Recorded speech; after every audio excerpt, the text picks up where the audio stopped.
श्रीगोंदा तालुक्यातील टाकळी कडवळीत या ठिकाणी बस स्थानकाच्या बाजूला विहिरीचे काम चालू असताना अचानक जिलेटिनचा स्फोट होऊन 6 जण गंभीर जखमी झाल्याची घटना घडली आहे। यातील 3 जणांचा उपचाराच्या दरम्यान मृत्यू झालाय, तर एकाची परिस्थिती गंभीर असल्याची माहिती वैद्यकीय अधिकाऱ्यांनी दिली आहे। जखमी दोघांवर न्यू मेडिकल हॉस्पिटल श्रीगोंदा या ठिकाणी उपचार सुरू आहे। श्रीगोंदा तालुक्यातील टाकळी कडवळीत या ठिकाणी बस स्थानकापासून काही अंतरावर शेडगाव रोड नजीक विहिरीचे काम चालू होते। त्या विहिरीत काम करत असताना सुरुवातीला जगंबरच्या साहाय्याने जिलेटिनसाठी होल करण्यात आले।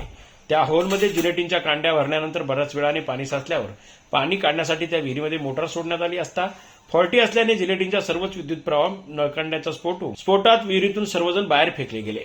यामध्ये तब्बल 6 जण गंभीररित्या जखमी झाले। यामध्ये सबर सुलेमान इनामदार, सूरज युसुफ इनामदार, गणेश नामदेव वाळुंज, वामन गैनारन सिंग, रवींद्र गणपत खामकर तसेच नागनाथ गावडे हे सर्वजण जखमी झाले। यावेळी या जखमींना उपचारासाठी न्यू मेडिकल हॉस्पिटलमध्ये दाखल करण्यात आले। मात्र उपचारादरम्यान तिघांचा मृत्यू झालाय। यामध्ये 3 जखमींचा मृत्यू झाला असून तिघांची प्रकृती चिंताजनक असल्याची माहिती वैद्यकीय अधिकाऱ्यांनी दिली आहे। जनजागर मराठीसाठी गणेश कांबळे, श्रीगोंदा।